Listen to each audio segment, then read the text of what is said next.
Hello. Today on DIY with Chris.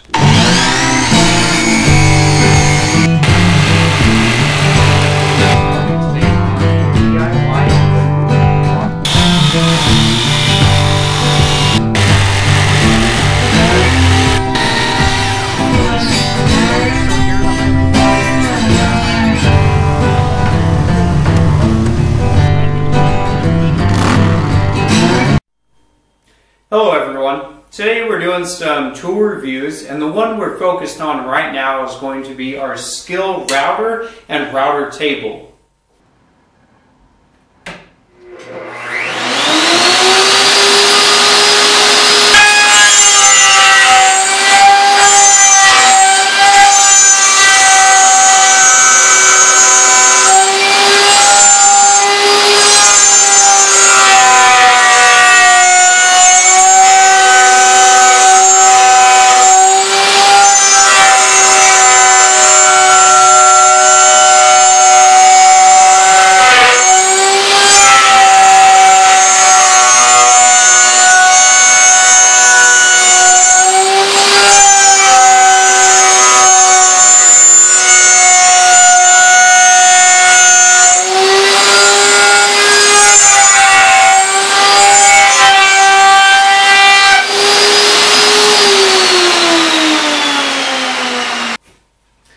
So we have our products right here. First one is our router, and this is exactly how we got it. The cord was already bunched up and everything. We purchased this and the table at the same time, so I've just never had to undo the cord. We've left it bundled up because there's actually a power strip under the table. So main parts on our actual router right now.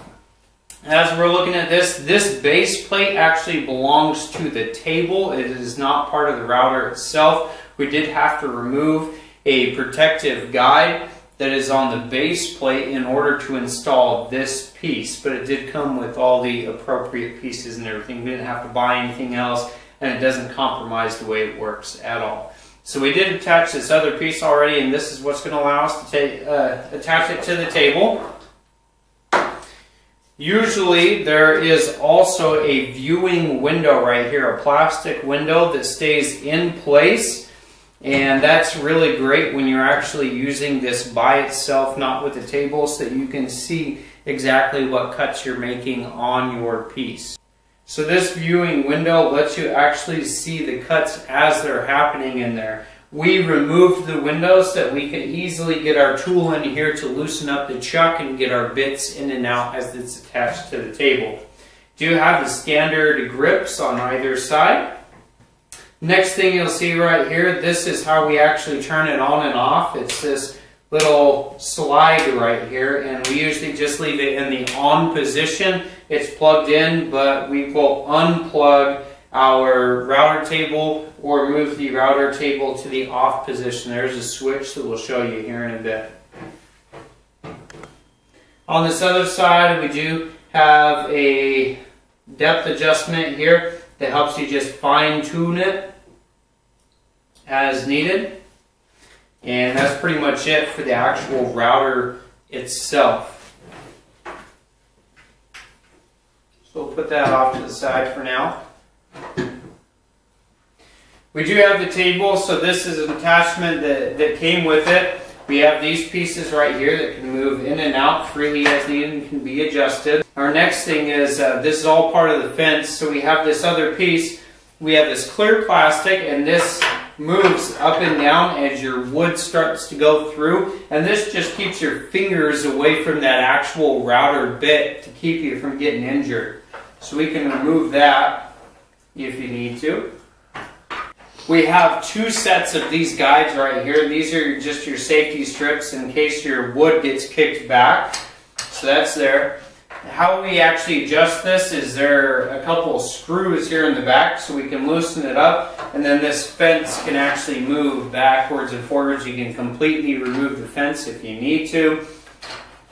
On the actual tabletop itself, you can see numbers on it, and this tells you exactly how far away from the center of the hole that the fence is currently sitting. So it'll give you a better idea of how close you are to making those cuts. Next thing we have here is we do have this little post, which should not be installed when you're doing just regular cuts. I have it in there just that it doesn't get lost though. So this post is installed. It just screws right in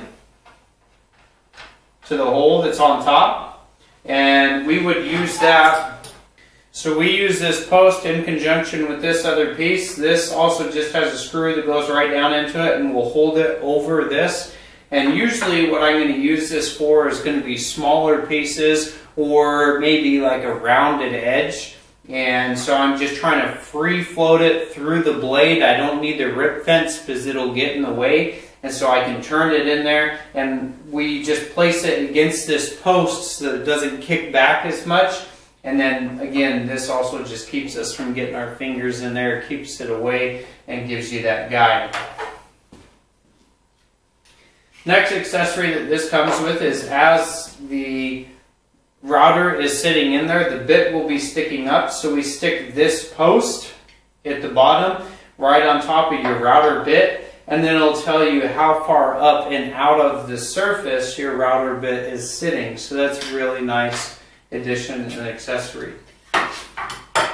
Nice thing also about this table is it does have these storage compartments on the side.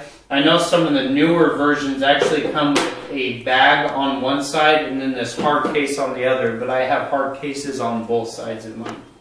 If I come to the other side, we're going to see our other safety guide. And then I do have a adjustment tool so I can feed items through.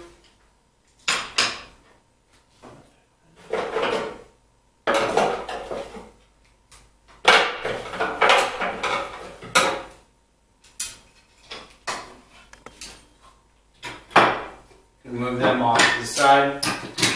And the last thing I want to show you here before we actually put the router on and everything is, okay, so we have this black ring that's in here right now, and this just stays here. Kind of reminds you of the direction of rotation of the actual router bit. And that is kind of a large hole for some cuts and whatnot, so you might want to make them smaller. So it does have these additional pieces that we can place right in there. So it just clicks right in. I can place that right there, and then I just snap it down on the other sides, and then it'll stay right there, just giving you a more focused hole. And so we have 3 different sizes. This one is just a little bit bigger, as you can see. Then we could put this one in there, which is slightly smaller. Our last one is, it looks like probably only an inch in diameter, if you can see here. So it does have those different guides, which are really nice, especially when I am using the free floating cuts, when I don't have the fence on there and I'm just trying to take those small pieces through there. It's really nice to have that small hole on it, just enough clearance for your bit. So put these back in here into our storage. Did also come with some extra spare parts in case you did lose some screws and such. Alright, another really awesome thing about this table is the fact that, I can close this lid up here, and if I pull this down, these legs actually both fold up into place and it collapses for easy storage. Makes it a really nice, convenient option there. And then we can swing it right back out and use that again. I'm going to flip it back on its back side. And what we're going to see here is we have our selector switch. I'll rotate it up. We do have our power rotator switch, so we can turn it on and off, which is the power strip in there. And then it also does have a safety key that you can remove to keep it from actually engaging it if you have children or whatnot. So you put that back in, and that allows it to keep on functioning. As we bring it down on this downside, you do see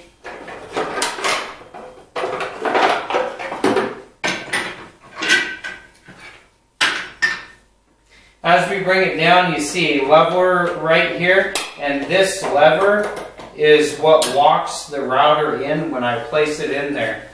And right here on this back side, there are 2 electrical outlets that we can plug in. That's where I plug my router into, and then this has its own electrical extension cord to plug right into a socket or another extension cord as needed.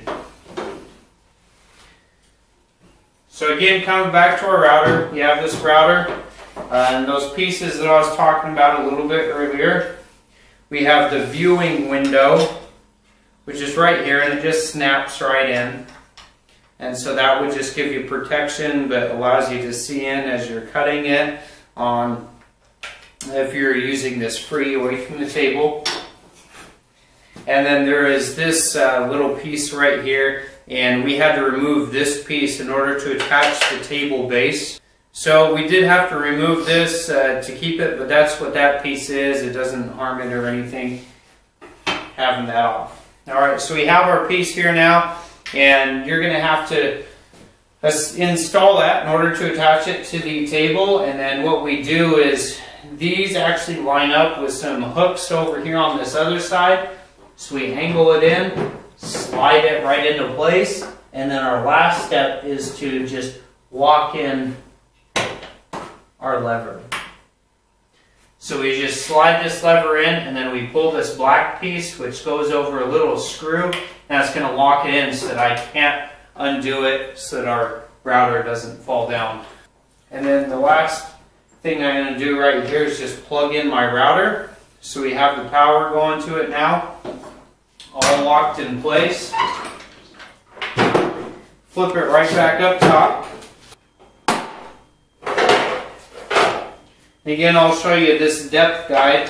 So as I'm sitting here, I just put that point right on the tip of my bit. And this tells me that it's about 1/4 of an inch above the actual surface is how far into the wood that I'm going to be cutting.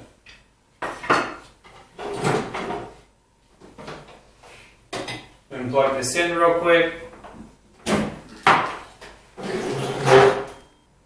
So another nice thing about the actual router is it does have the lights that are on there. So you'll see the lights come on first, kind of showing up on my head.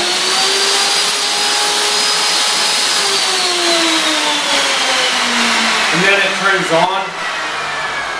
Another feature about this router is it does take a while for it to actually spin up and reach full RPMs, but that is a safety measure for the motor. So using our product review sheet, first thing we're going to go over is the actual base router by itself. We purchased this, the list price was $136, and we purchased it at Lowe's for $90. The description on it is take home woodworking projects. Take your home woodworking projects to the next level with the Skil 1817 fixed base router. Designed for do-it-yourselfers, this router is ideal for rounding and forming smooth edges as well as cutting basic patterns in wood. A micro-fine depth adjustment enables you to make precise professional quality cuts, and soft grip handles make the router easy to hold. Skil's soft start technology delivers smooth starts and less kickbacks. Dimensions on it are 8 by 9 by 13. The weight is 32 pounds, and the colors are the traditional Skil red and black. Ratings for this were 4.5-star ratings, averaged from 78 reviews on Lowe's, and the Amazon did not have any ratings available for this right off. Contents include a soft start technology for smoother startups and increased motor life, 1/2-inch collect capacity, 1/2-inch collet capacity for larger profile applications, microfine depth adjustment for precise depth measurements, dual position on-off switch for user convenience and better control, and quick release button for easy motor adjustments and removal. Our other item is going to be the actual table itself. Seller was Lowe's. It was listed for $139. We bought it for $129. The description is just a 26-inch by 16.5-inch router table. Actual dimensions on it are 26 by 16.5 by 9.5 inches. Contents for this are accessory storage containers that protect and store accessories with the router table. RAS 900 comes with 2 containers and includes quick clamp system. 2 feather boards. 2 feather boards help guide workpiece for more accurate routing. Bit height gauge helps simplify setup and improves accuracy of cuts. Starter pin and guard help support workpiece when routing curved edges. And router mounting with easy bit changes and no leveling required.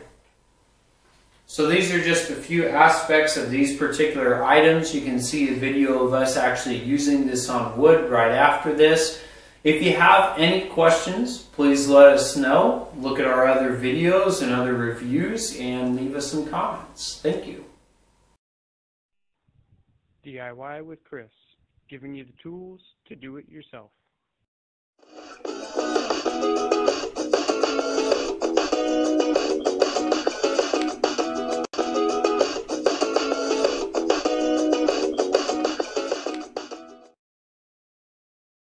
DIY with Chris, giving you the tools to do it yourself.